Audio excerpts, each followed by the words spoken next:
오늘 허락하신 말씀의 제목은 하나님은 내 편이라는 제목으로 은혜를 나누겠습니다.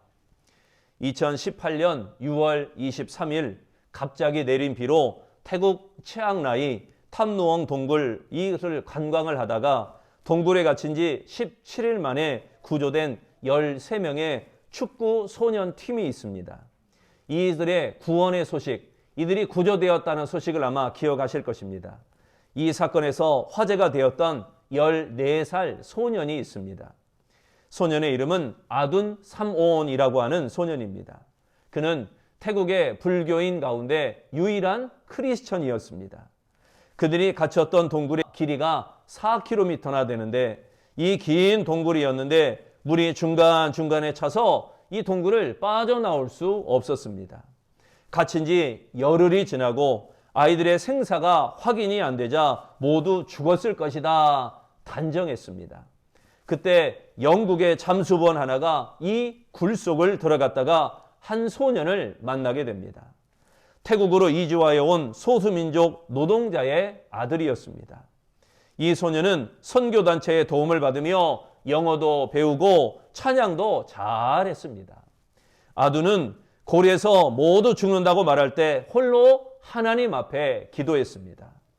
동굴의 소식을 듣고 잠수 전문가들과 구조대원들이 전 세계에서 몰려왔습니다. 그런데 구조대 한 사람이 구조를 하다가 그만 죽고 말았습니다. 순직한 구조대원을 위한 추모식에서 아둔 사모는 이렇게 말했습니다. 고립된 지 10일째가 되자 저희는 참을성을 잃어갔어요. 희망도 사라지고 기운도 없고 용기도 없어졌어요. 저희가 할 수 있는 일은 아무것도 없었고 기도밖에 할 수 없었어요. 그래서 하나님께 기도했어요. 하나님, 저는 이 어린 아이지만 하나님은 모든 것에 능하십니다. 지금 저는 아무것도 할 수 없습니다. 주님이 저희 편이 되어서서 저희를 지켜주세요. 이 자리에 함께 해주시고 저희 모두를 도와주세요. 동굴 속에서 열흘 넘게 굶주리면서 희망의 끈을 놓고 있을 때 아두는 기도하며 하나님의 도우심을 구했습니다. 얼마 안 되어 컴컴한 곳에 나타난 사람이 바로 영국 잠수부원이었습니다. 구조대원은 이 아둔과 영어로 대화를 하고 소식을 밖에 알려 구조가 본격적으로 시작이 되었습니다. 아둔은 후에 이렇게 간증합니다. 구조대원이 구하러 왔을 때 믿어지지 않을 만큼 놀랐어요. 이건 하나님의 기적입니다. 이 소식이 알려지자 미국의 선교단체에서 아둔이 자랄 때까지 생활비를 지원하기로 했고 그가 국적을 갖지 못한 그에게 태국에서 시민권도 주게 되었습니다. 인간의 힘으로 해결할 수 없는 상황에 처해 있다고 할지라도 기도하면 하나님이 내 편이 되어주십니다. 절망에서 건져주실 것입니다. 그러므로 낙심하지 마십시오. 주님이 내 편이심을 믿고 믿음으로 나아가시기를 바랍니다. 우리 봉독한 시편 118편은 고통을 당하는 사람들에게 희망을 주는 찬양시입니다. 하나님의 편의 선자를 도우시는 하나님의 능력을 노래하고 있습니다. 다윗은 이렇게 말합니다. 하나님이 나의 편이시라. 이렇게 선포하며 자신의 문제를 하나님이 해결해 주실 줄로 믿었습니다. 이렇게 고백하고 있으면서 하나님이 나의 편이라는 고백은 나도 하나님의 편에 서겠다라는 적극적인 태도를 보이고 있는 그러한 표현입니다.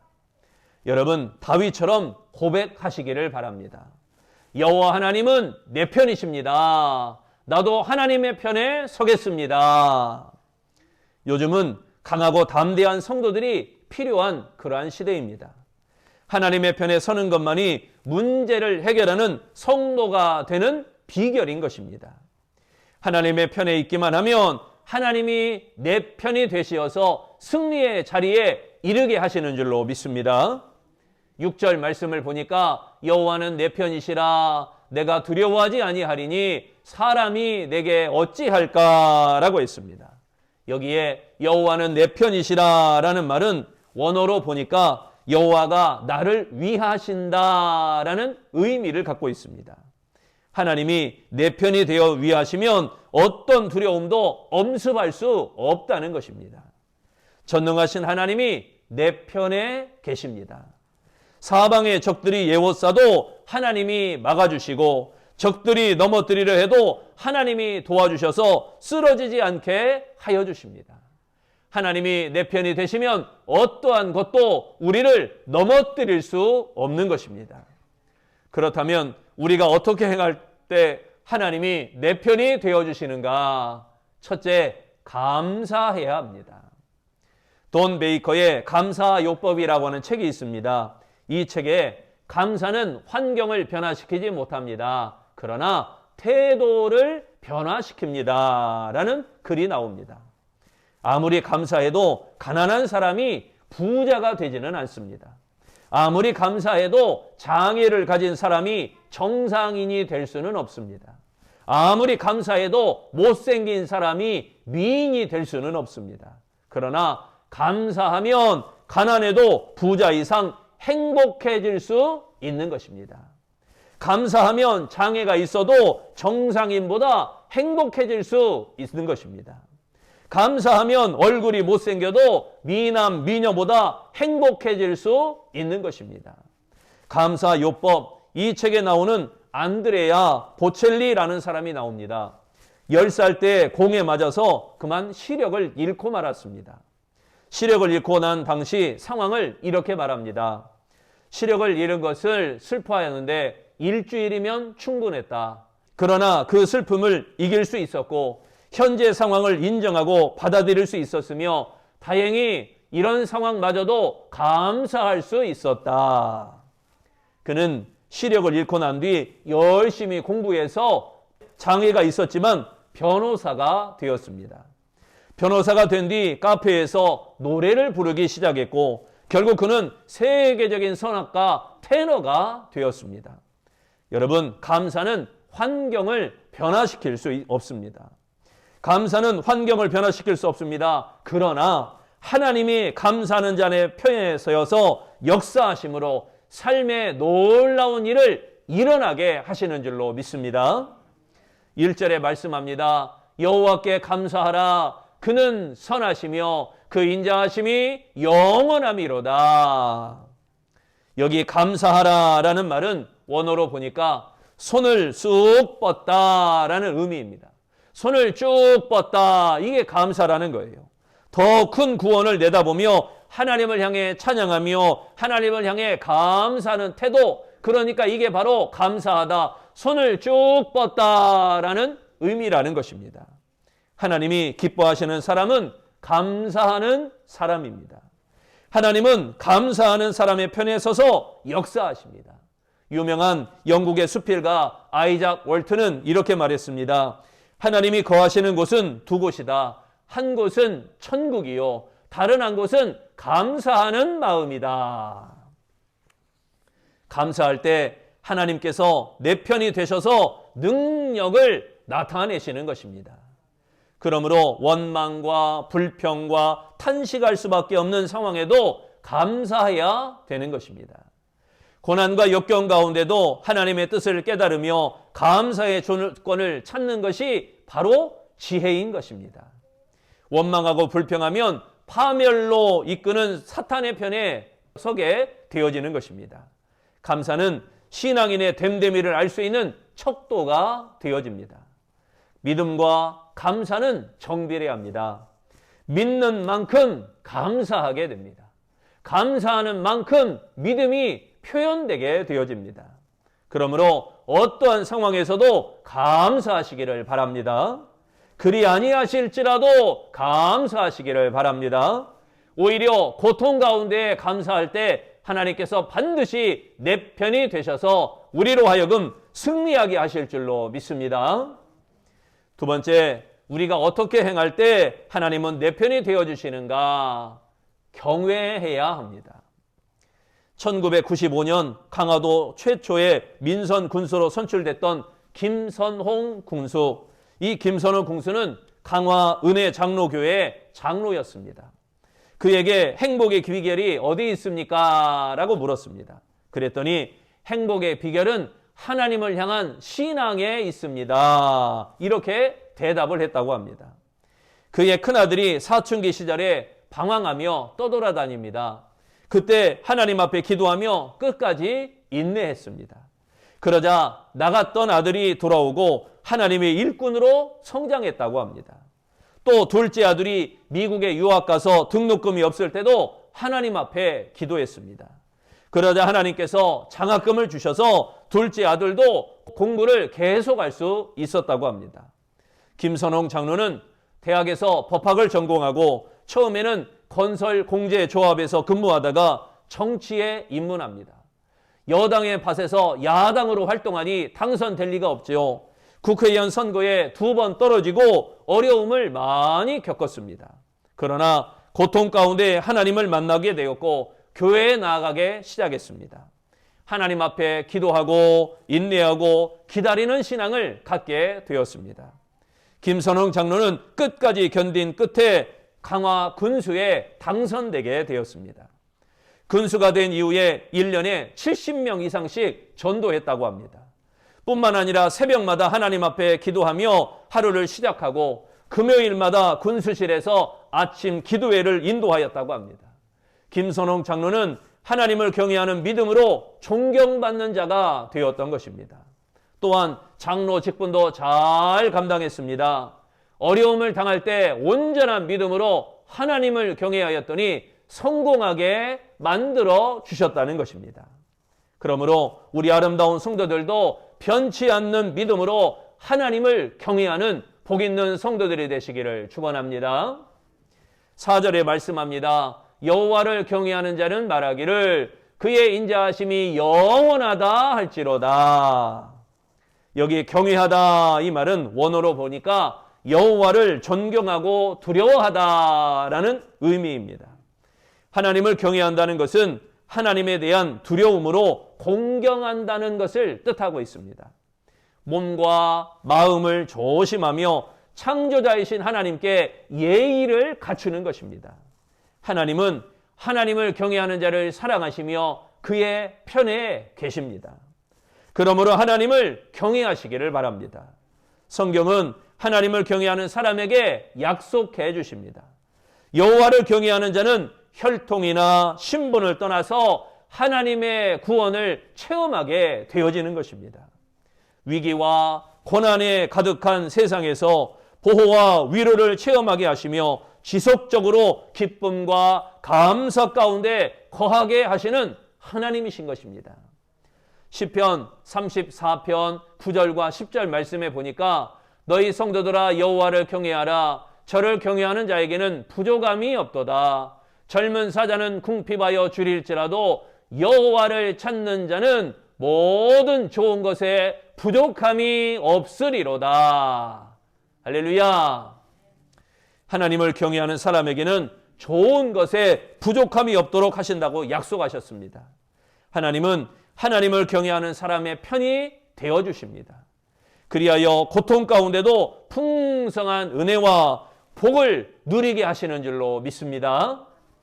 우리가 어떻게 행할 때 하나님은 내 편이 되어주시는가? 세 번째, 간구해야 합니다. 두 사람이 공장을 견학하고 있었습니다. 가는 곳마다 거대한 기계들이 소음을 내며 그렇게 돌아가고 있었습니다. 안내자는 그들을 어느 작은 방으로 안내하는데 그 방은 무척 조용했습니다. 한 사람이 물었습니다. 이 방은 어째서 조용하지요? 안내자가 미소를 지으며 이렇게 대답합니다. 이곳이야말로 이 공장의 심장부입니다. 거대한 기계들을 움직이는 힘이 모두 여기에서 나오니까요. 우리는 이 방을 침묵의 방이라 부릅니다. 우리는 이곳에서 명상과 기도로 힘을 얻습니다. 견학자들은 큰 감동을 받았습니다. 거의 소음이 없는 동력기라니 우리 삶에서 강력한 동력실은 하나님과 끊임없이 만나는 기도의 자리인 것입니다. 그 기도의 자리가 하나님으로부터 새 힘을 공급받고 우리가 힘있게 살아가는 동력실이 되어지는 것입니다. 기도로부터 시험과 유혹을 이겨낼 수 있는 힘을 공급받는 것입니다. 기도는 무서움의 동력실입니다. 그러므로 기도의 자리로 나오시기를 바랍니다. 기도의 자리에서 새 힘을 공급받는 아름다운 성도들이 되시기를 바랍니다. 5절에 말씀합니다. 내가 고통 중에 여호와께 부르짖었더니 여호와께서 응답하시고 나를 넓은 곳에 세우셨도다. 여기에 부르짖었더니라는 말은 구원받은 자로서의 행동을 의미하고 있습니다. 즉 구원받은 자로서 여호와에게 대한 신뢰를 부르짖는 기도를 말하는 것입니다. 하나님은 부르짖어 기도하는 사람의 편에 계셔서 응답하여 주십니다. 기도하는 사람에게 하나님의 관심이 더욱 집중되는 겁니다. 성경의 기적은 기도하는 사람들에게 나타났습니다. 하나님은 기도하는 사람의 편에서 그에게 능력과 권세와 기적을 허락하시는 것입니다. 하나님께서 아브라함의 편에 계심으로 100세에 약속한 아들을 허락받았습니다. 하나님께서 모세의 편에 계심으로 이스라엘 백성들이 홍해를 건너고 홍해를 가로질러 건너는 육지처럼 땅을 밟고 건너가는 기적을 허락해 주셨습니다. 하나님께서 여호수아 편에 계심으로 태양이 멈추어지고 적군을 다 물리치는 기적을 허락해 주셨습니다. 하나님께서 다윗 편에 계심으로 그 거대한 골리앗을 이기고 나라를 건지는 기적을 허락해 주셨습니다.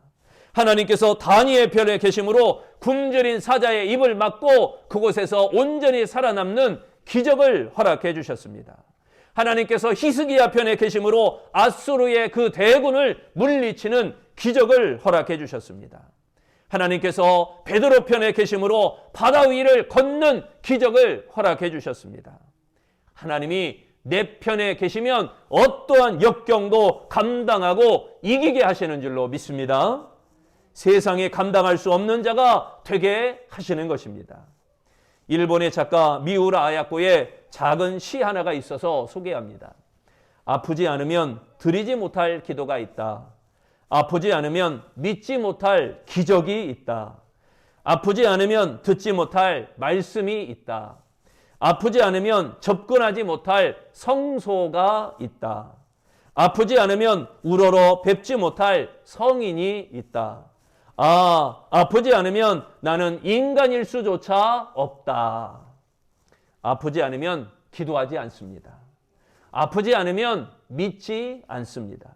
아프지 않으면 듣지 않습니다. 아프지 않으면 겸손하지 않습니다. 아프지 않으면 하나님을 찾지 않습니다. 그러므로 아픔과 고통이 은혜이고 이 아픔과 고통이 선물이 되어지는 것입니다. 물론 고통이 힘들고 아픕니다. 어렵습니다. 힘듭니다. 그 고통으로 인해 하나님께 더 가까이 나가는 기회가 된다면, 그것으로 말미암아 하나님을 더 가까이 하는 기회가 된다면 그것은 복입니다. 하나님은 내 편이십니다. 그 하나님을 만나야 하는 것입니다. 고통 중에 더욱 하나님을 가까이 해야 하는 것입니다. 아프고 힘들 때 더욱 하나님을 찾아야 됩니다. 온 천지는 변해도 하나님은 절대로 날 버리지 아니하십니다. 하나님의 영원한 능력이 끝까지 붙잡고 있는 것입니다. 그러므로 하나님이 내 편이심을 굳게 믿는 아름다운 성도들이 되시기를 바랍니다. 사랑하는 성도 여러분, 삶이 힘들고 어려워도 상황이 아무리 절망적이어도 하나님이 내 편이심을 확신하시기를 바랍니다. 하나님이 내 편이시라는 사실만 믿으면 우리에게는 희망이 있습니다. 하나님이 내 편이시라는 사실만으로 넉넉히 이기는 자가 되어지는 것입니다. 우리 다 같이 고백합시다. 하나님은 내 편이십니다. 아멘. 하나님은 감사하는 사람의 편이십니다. 할렐루야. 하나님은 경외하는 사람의 편이십니다.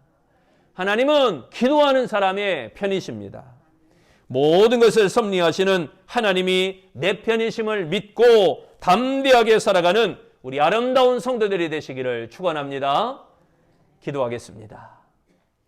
거룩하신 하나님, 능력의 하나님, 우리의 모든 삶을 예비하시고 주관하시는 하나님, 그 하나님이 내 편이심을 믿습니다.